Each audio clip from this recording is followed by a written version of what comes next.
13 വർഷമായിട്ട് breaking bad hold ചെയ്ത് വെച്ചിരുന്ന ഓസിമാൻഡിയാസ് എന്ന എപ്പിസോഡിൻ്റെ 10ൽ 10 എന്ന റേറ്റിംഗ് ഇനിയില്ല. എന്താ സംഭവം എന്നറിയോ? പറയാം. Breaking Bad, Game of Thrones ഈ 2 സീരീസുകളിൽ ഏതാണ് ഏറ്റവും ബെസ്റ്റ് എന്ന കാര്യത്തിൽ ഫാൻസിനിടയിൽ ഒരുപാട് കാലങ്ങളായിട്ട് ഫൈറ്റ് നടക്കുന്നുണ്ട്. എന്നാൽ ഇപ്പോൾ ഗെയിം ഓഫ് ത്രോൺസിൻ്റെ പ്രീക്വലായിട്ട് വന്ന A knight of the seven kingdom എന്ന സീരീസിൻ്റെ 5ാമത്തെ എപ്പിസോഡിന് കിട്ടിയ റേറ്റിംഗ് 10ൽ 10 ആയിരുന്നു. എന്നാൽ ഇത് ബ്രേക്കിംഗ് ബാഡ് ഫാൻസിന് അത്രയ്ക്കും ഇഷ്ടപ്പെട്ടില്ല.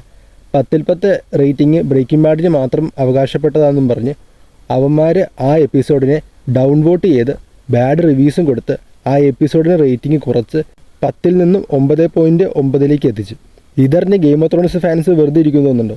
ബ്രേക്കിംഗ് ബാഡിൻ്റെ ഹയസ്റ്റ് റേറ്റഡ് ആയിട്ടുള്ള ഓസിമാൻഡിയാസിൻ്റെ 10ൽ 10 എന്ന റേറ്റിങ്ങിനെ ബാഡ് റിവ്യൂസും ഡൗൺ വോട്ടും ചെയ്ത് ആ റേറ്റിങ്ങിനെ 10ൽ നിന്നും 9.9 മാറ്റി. ഓരോ ദിവസം കഴിയുന്തോറും ആ എപ്പിസോഡിന് റേറ്റിംഗ് കുറഞ്ഞ് ഇപ്പോൾ 9.6 മാറി. 2 കൂട്ടരുടെയും ഫാൻ ഫൈറ്റ് കാരണം ഈ 2 സീരീസിനെ ഒരുപോലെ ഇഷ്ടപ്പെടുന്ന എന്നെപ്പോലുള്ള പ്രേക്ഷകർ ഇപ്പോൾ നിരാശയിലാണ്.